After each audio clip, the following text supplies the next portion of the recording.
nggak perlu nunggu berceramah untuk berdakwah. Itu kan yang banyak terjadi. Yep. Pemusik nih udah enak main musik tapi pengen dakwah. Ya udah digantung gitarnya, kemudian ceramah. Malah Anda salah kalau gitu.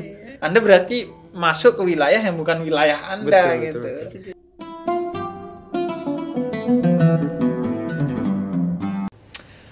Maksudnya yang mayoritas di sana apa? Yang mayoritas sebenarnya kalau di atas kertas Kristen, Katolik gitu. Katolik.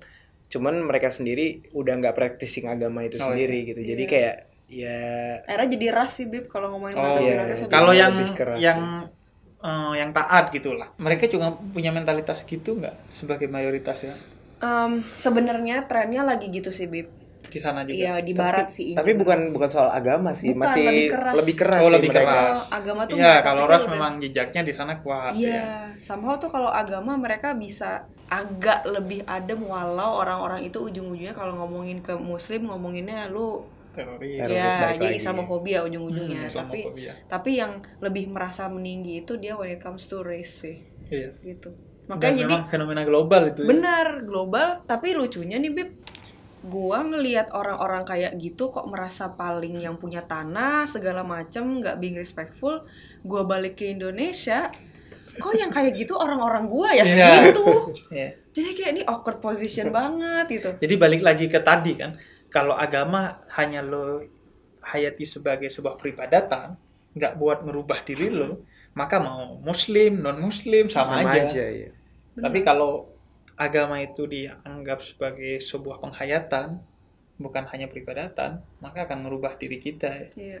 Nah, itu kemudian hidup sebagai minoritas. Sebenarnya di Jerman. Balik lagi ini sebagai minoritas udah pasti kita nggak dapat privilege kan. Jadi apa-apa tuh kita mesti lebih effort sedikit gitu, kayak dalam masalah ritual lebih effort, nyari tempat sholat atau ya di koser segala macam gitu, bisa-bisanya aja. Puasa jadi lebih panjang 18 jam, udah gitu kita nggak ada dikasih keringanan apapun. Apalagi buat orang-orang yang beraktivitas tuh capek banget Bib. Nggak tidur kita masalahnya, nungguin jam 10 buka puasa, terus kayak sahur lagi jam 2 gitu, udah masuk imsaknya 2:30. Iya, jadi hidup tuh kayak kebalik gitu, jet lag sebulan jadi. Tapi tetap ke aktivitas tetap harus kuliah, bekerja tetap jalan. Kan nggak ada keringanan. Dan orang sana nggak tahu kalau kalian sedang puasa, sehingga nggak dapat.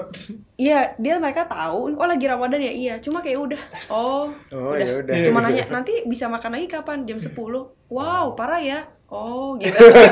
gitu doang. Tapi jadinya ngebikin kita nggak baperan gitu Beb bahasanya. Jadi lebih nggak manjaan lah. Jadi kalau misalnya di sini ngelihat ada yang puasa miso gara-gara ada yang buka tuh kita yang kesel ya. Iya, lu puasa cuma berapa jam udah heboh gitu. Miso. Iya, yang di Mari aja 18 jam diam-diam aja gitu kan, bikin heboh ntar diusir. Gitu. Akses ke makanan halal lebih gampang Bib. Ya, supermarket emang masih menyediakan, belum banyak yang menyediakan itu. Kita harus ekstra lah nyari yang halal gitu. Yang halal. Rumah ibadah Banyak, tapi dia bentuknya kayak rumah gitu Bib. Jadi bukan masjid. Itu tapi legal. Oh, legal. Cuman yang ilegal itu adalah toa. Kita nggak boleh pakai pengeras suara. Karena kan mengganggu sekitar. Iya, kalau toa bukan cuman ilegal dalam perundang-undangan Jerman, dalam perundang-undangan Islam juga. Sebenarnya toa itu poinnya nggak boleh mengganggu ya. Terus digunakan hanya untuk adzan.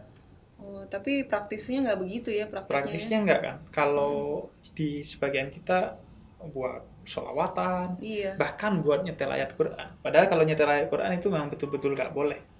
Karena kan di Quran disebutkan faida Qur'an fastami'u. Kalau Quran dibacakan kita harus nyimak.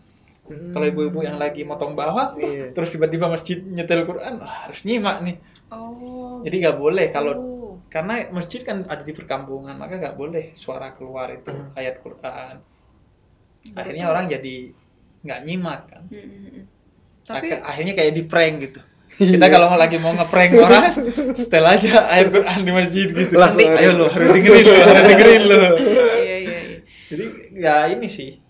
Kalau tesis gue bilang Toa itu aturannya dalam Islam harus seperti Bilal, sahabat Nabi. Jadi pertama harus baik, yang kedua harus indah kalau bisa. Seperti suara Bilal. Bilal ya. Nabi kan yang disuruh adzan Bilal sama Nabi. Nggak kemudian dicari yang suaranya bagus dulu sama Nabi. Agar nuansa keindahan dan kebaikannya itu dapat, nggak mengganggu. Nilai elok tadi yang Nabi bilang. Jadi kalau kita oke lah cari Bilal yang suaranya bagus, repot mungkin di sekitar kampung, di masjid, karena masjid di mana-mana kan di sini. Ya minimal volumenya diatur agar tidak mengganggu. Dan juga sebelum merenovasi bangunannya, renovasi dulu audionya. agar dapat audio yang bagus. Dan ini sekaligus kritik kepada YouTube gua yang audionya gak pernah bagus. Audionya tidak pernah bagus. Dan kalau Anda dapatkan audio bagus hari ini itu karena dipinjemin kita. Semoga bagus ya. Oke. Nah, jadi dari sana justru belajar dari kehidupan di Jerman itu. Iya, banget belajar untuk menghargai, belajar untuk akhirnya dapat esensi beragama itu tuh akhirnya bener-bener personalnya dapet banget, adem banget gitu. Padahal kita tuh dikelilingi oleh orang-orang kafir gitu ibaratnya. Iya. Cuman di saat kita malah menjadi minoritas itu nggak buat kita menjadi berharap kita tuh dimudahkan, malah dengan kesusahan itu yang kayak ngebuat kita humble gitu. Iya, menjadi makin humble gitu sebagai umat beragama. Kalau gue ngebayanginnya kayak Islamnya Nabi ketika masih di Mekah. Masih sedikit. Iya, belum hijrah gitu. Belum hijrah. Kan lebih besar tantangannya gitu. Dan semakin besar tantangannya tentu pasti nilai value-nya dalam hal ini misalnya pahalanya lah jauh lebih besar kan, karena perjuangannya lebih besar. Dan menurut gua kalau orang tuh gembar-gembor soal jihad ya yang kalian lakukan ini jihad juga gitu. Iya. Hidup di negeri yang mayoritas non muslim gitu. Iya, strugglingnya gitu kan. Apalagi misalnya mikirnya aduh gila mesti sulit nih, mesti begini, mesti gitu, tapi mikir lagi ini segala usaha yang gue lakuin insya Allah jadi pahala, itu jadi semangat lagi gitu. Kalian bisa nggak sih bikin tour and travel orang-orang yang di sini muslim yang yang bawa ke sana yang mentalnya minoritas bawa ke sana nah gitu. Ini minoritas beneran kayak gini nih. Jadi instead ke Turki ke Jerman aja ya, ke Jerman sebulan aja di situ. Nah jadi kalian travelingnya ke Jerman gitu, untuk memperkuat keimanannya agar mendapatkan kualitas keimanan yang lebih mantap. Selain ke Arab Saudi untuk haji dan umroh, juga negara-negara kafir. Iya. Kalian buka deh. Tour and travel. Ini genius ini. Betul, ide yang bagus. Ini udah di tag ya, jangan kalau ada yang buat awas ya. Idenya udah punya kita. Iya, udah. Dan gue tuh ada teman yang pekerjaannya ya gitu, jalan-jalan ke luar negeri. Udah gitu dia ke luar negeri, ke Spanyol misalnya, malah cari situs-situs Islam di sana. Kata gue, lu kalau ke sana jangan lagi cari situs-situs Islam, kata gue. Lu pelajari kehidupan keberagamaan orang-orang non-muslim di sana harusnya. Jadikan kesempatan untuk itu. Gue tuh jadi inget Bib, soalnya gue kemana-mana itu kalau ke tempat-tempat gue demennya ke gereja Bib emang. Iya, terus tiba-tiba orang-orang bilang, "Kak jangan ke gereja mulu dong, ke masjid sekali-sekali." Ya ngapain, orang gue udah tahu masjid kan, gue kan ya kan curiousnya kan pingin sama yang lain gitu. Kalau masjid kan sering gitu. Ya mungkin itulah jawabannya. Dan lo ini kan pernah ke mana? Hagia Sophia ya? Pernah. Ya udah itu aja. Itu kan gereja sekaligus masjid. Pernah jadi gereja, pernah jadi masjid. Benar. Itu katanya masih ada ornamen-ornamennya. Masih ada. Tapi dia tuh selalu kayak di fix mulu gitu loh, dibangun-bangun, dibenerin-benerin mulu gitu. Ada ini enggak yang lu lihat di sana? Ada jejak simbol-simbol kekristenan enggak? Ada yang kok. Masih ada. Jadi dia tuh kayak banyak yang gambar-gambar Yesus, tapi tipikal yang ortodoks di Eastern Europe gitu. Jadi gambar-gambarnya tuh kayak yang di Spanyol, Yunani tuh mirip-mirip tuh kayak gitu. Masih ada kok. Gitu, warna-warnanya juga kayak warna-warna Romanesk ya nama stylenya. Tapi itu masih jadi rumah ibadah? Enggak. Jadi udah museum. Jadi museum ya. Terus sejak Ataturk ya kalau nggak salah. Iya. Ya correct me if I'm wrong, tapi sekarang udah nggak jadi rumah ibadah. Iya, udah nggak jadi. Iya, jadi di sana gereja sekaligus masjid sekalian campur. Soalnya masjidnya di sana juga ya rumah, nggak ada yang spesial dari itu. Oh ya. Iya. Kalau di Eropa gitu rata-rata ya. Di rumah jarang banget sih yang yang Ubah punya gitu uang atau ada masjid yang bisa bentuknya masjid gitu, karena mahal banget sih untuk punya dan izin. perizinannya ribet. Perizinan dan bangunnya mahal banget. Tapi perizinan ribet itu bukan karena diperibet Bukan, oleh pemerintah emang kan? semua rumah ibadah izinnya gitu. Iya, karena sekuler. Tapi enaknya tuh yang di Jerman sekulernya masih fair gitu, Bib, nggak kayak di Prancis misalnya. Iya, Prancis tuh parah. Iya, aneh itu menurutku. Dia sekuler tapi orang mau pakai atribut apa nggak boleh, jadi lu gimana gitu kan. Kalau di Jerman itu masih boleh. Jadi dia sekuler tapi ngurusi hal-hal privatnya orang. Bener, itu weird sih. Sampai nggak boleh pakai jilbab di universitas atau di tempat jadi kerja. kayak nggak ada kebebasan lagi, jadi berarti demokrasinya udah nggak ada jadinya, malah balik ke tadi bahwa semua yang ekstrim pasti nggak baik. Jadi nggak baik. Apapun ekstremismenya. Terus apalagi yang bisa dibagikan ke teman-teman dari keberislaman kalian di Jerman? Apa ya, maksudnya kalau ngomong keberislaman itu kesannya kita padahal ngaco kita di sini. Enggak, maksudnya pengalaman gue kan gini gitu. Jadi di Quran itu yang disebut ayat bukan hanya apa yang tertulis di Quran, tapi sanurihim ayatina fil afaki wa fi anfusihim. Jadi aku perlihatkan ayat-ayatku itu bukan hanya di Quran kata Allah, tapi di alam semesta dan di diri kalian. Makanya gue tuh gak habis pikir kalau orang ketika menjadi muslim kemudian hal-hal yang unik dalam dirinya dihilangkan karena itu katanya tidak sesuai dengan Islam gitu katanya gitu. Seolah-olah tidak sesuai dengan Islam. Misalnya tradisi keindonesiaannya, pakaian keindonesiaannya dihilangkan atas nama sudah hijrah menjadi seorang muslim yang kafah gitu. Enggak, padahal Tuhan sangat menghormati gitu nilai-nilai unik dari setiap orang. Mungkin itu jatuhnya orang-orang yang nggak bisa bedain mana Islam, mana kultur mungkin ya. Iya. Jadi seolah-olah Arab pasti Islam, Islam pasti Arab. Gue bantuin dia gak kira ngomong gitu soalnya.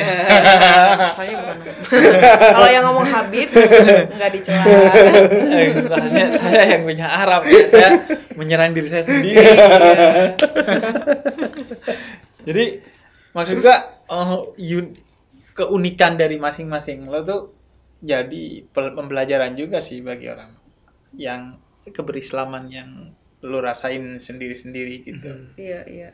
Dan gua ke orang lain juga jatuhnya gua ngepromotin kemoderatan Islam itu juga gitu. Orang-orang mungkin ngelihat di media Islam kayak gimana, terus pas ketemu gua, oh lu orangnya slow ya, ternyata normal saja ya gitu segala macam. Dari satu orang aja gitu kita merubah mindsetnya. Kayak ada temen gua gitu bule gitu kayak, oh lu Islam gitu, kayak karena kan ya gua kan nama udah Paul, terus kayak Paulus Andreas ya maksudnya nggak kelihatan lah gua Islam itu, tapi gua mencoba kayak nunjukin gua convert ke Islam, terus kayak gini kok nilai-nilai Islam yang sebenarnya tuh kayak gini, nggak kayak yang dipotret media gitu. Menjadi contoh terkecil gitu buat satu orang sih, buat kita. Iya, udah dan kita nggak tahu satu orang itu siapa tahu dia influencer. Siapa tahu mungkin nggak sekarang kan, tapi di masa depan dia jadi pemegang kebijakan kan ya. Jadi orang penting gitu. Jadi positifnya buat kita. Sama kayak kalau perjuangan gue yaitu memperlihatkan bagi sebagian orang di sini yang udah apaan sih capek gue gitu ya sama keberislaman orang. Seolah-olah Islam harus begitu. Makanya gue mencoba ngasih pandangan alternatif gitu. Enggak kok, ada tafsir atau perspektif tentang Islam yang enggak gitu sih. Itu permasalahannya yang gue ngeliat dari tren yang sekarang itu, kenapa orang-orang merasa Islam itu hanya ada satu, padahal perbedaan pendapat gitu ya itu udah ada dari dulu gitu ya perbedaan, dan itu sah-sah aja gitu kan. Bahkan para Nabi Sulaiman dan Nabi Daud dikisahkan di Quran pernah beda pendapat. Itu dua-duanya padahal Nabi gitu. Biasa perbedaan pendapat. Dan orang itu sering salah. Islam mengajarkan kalau kepada orang lain ajarkanlah hukum yang paling mudah.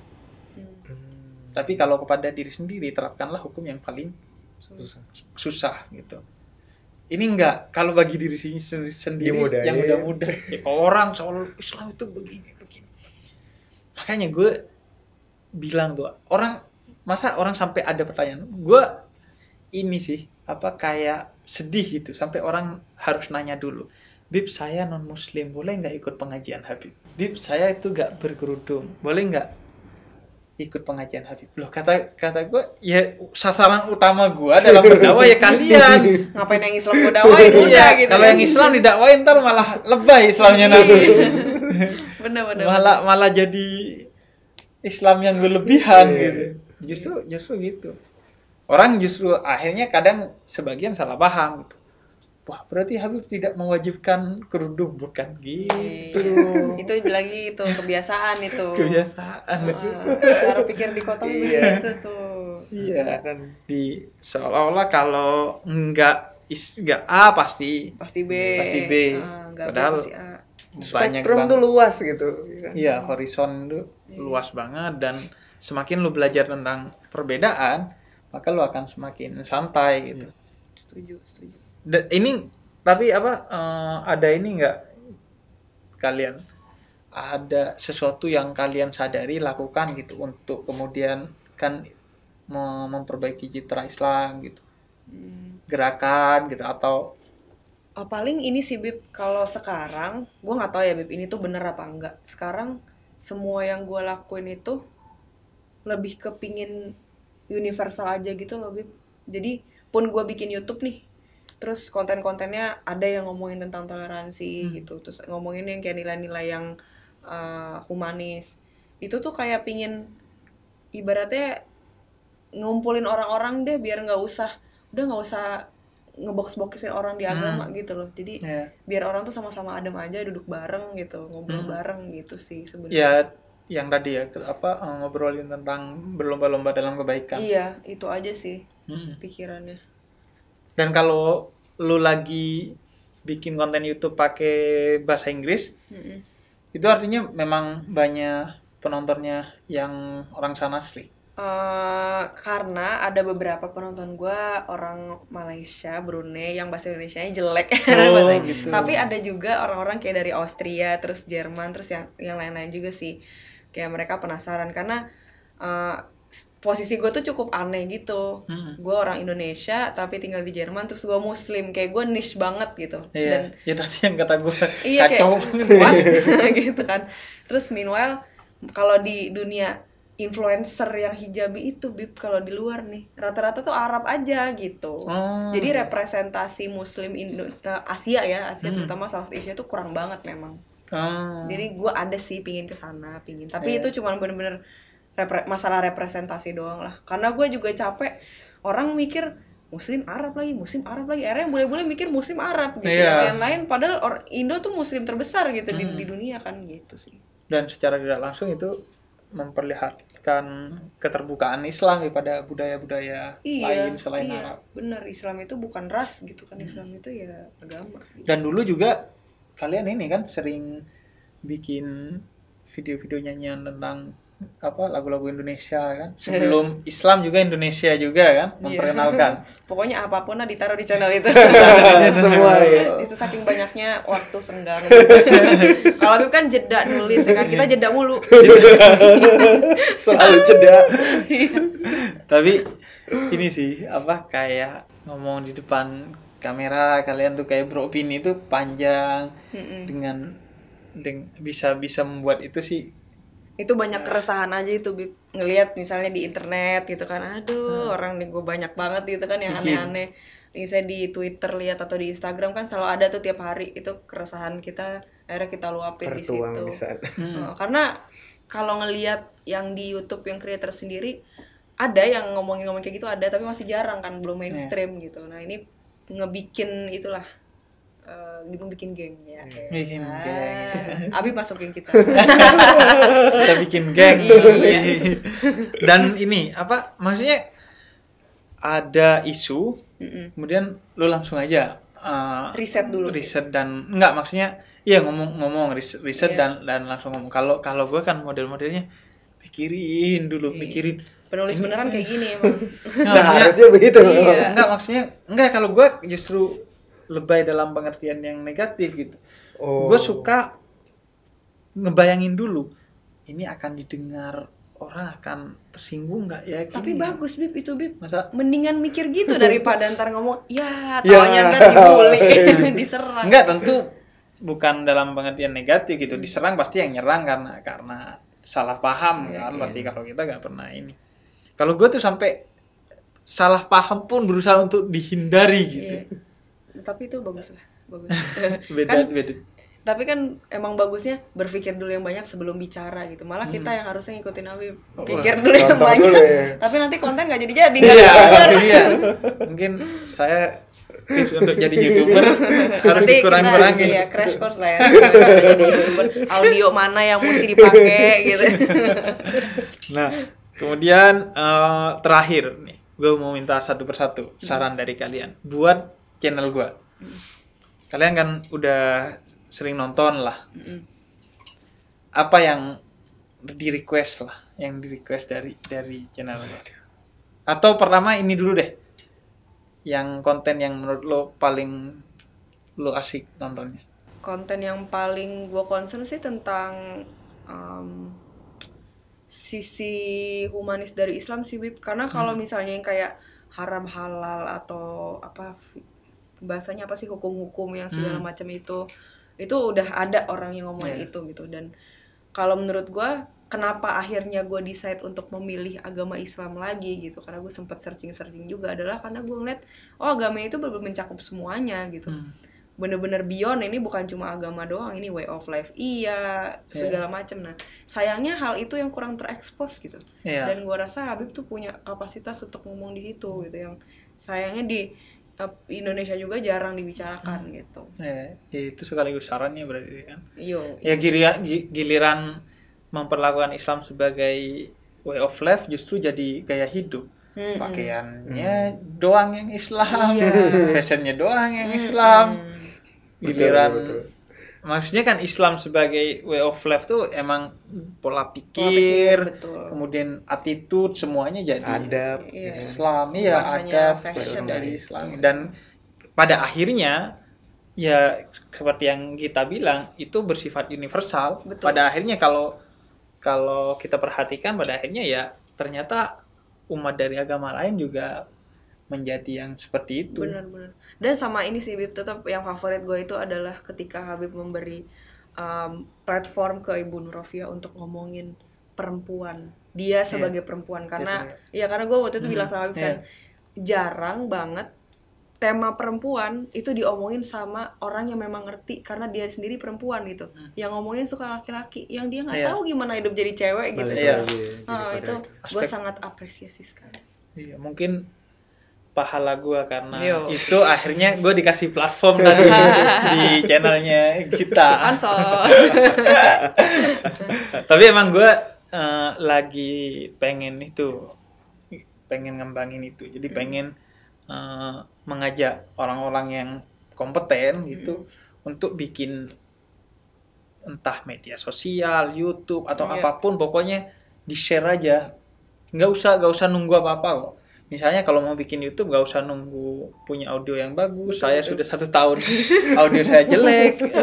Tapi tetap banyak yang nonton. Iya, tetap banyak. Karena yang penting nilai konten is king sih, gue percaya. Benar-benar. Yang penting kontennya. Setuju. Toh kita memang lebih banyak nontonnya kalau kontennya penuh dengan sentimen, walaupun direkam pakai HP, kualitasnya hanya 3GP, pasti viral. Setuju. Tapi kalau konten edukatif, meskipun syutingnya ribet, tetap nggak viral. Itu pertanyaan orang-orang. Kenapa itu? Jadi orang nanya ke gue, Bib, kenapa video Habib kok nggak banyak penontonnya, nggak viral? Ya karena lo nggak nonton. Gimana sih, itu pertanyaan buat lo, bukan buat gue. Makanya lo share dong, kata gue. Kok jadi gue yang tanya, kata gue. Tanggung jawab lo nge-share, netizen.